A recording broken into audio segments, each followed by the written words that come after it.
Bonjour.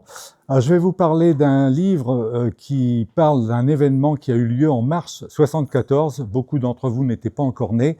C'est la plus grande catastrophe aérienne qui a eu lieu dans l'Oise, dans Forêt d'Ermenonville, le crash du DC-10 de la Turkish Airlines.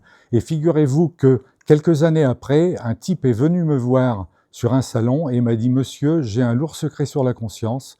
Je ne sais pas écrire correctement et je voudrais que ça soit publié avant ma mort. » On s'est rencontrés, il m'a raconté une histoire, c'est époustouflant, ça ne peut pas s'inventer.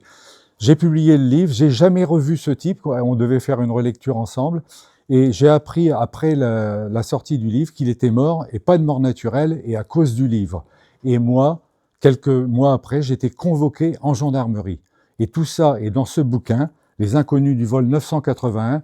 Vous pouvez aller sur Internet, sur le site Wikipédia, vous verrez la liste des victimes, et vous verrez qu'en bas du tableau, il y a 2 inconnus. Et c'est une histoire époustouflante qui ne peut pas s'inventer, et c'est vraiment mon best-seller, et ça laisse personne indifférent.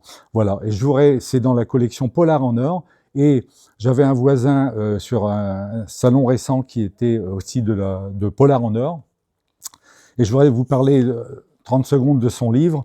C'est Le Passager incertain, et ça se passe dans l'Oise, mais il vous emmène jusque dans le Nord.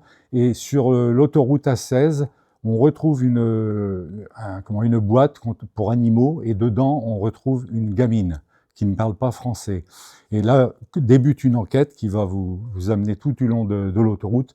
Et je vous en dis pas plus, je ne vais pas spolier le bouquin, mais c'est vraiment prenant, ça vous prend aux tripes. Et comme l'auteur est un flic, c'est vraiment une enquête rondement menée.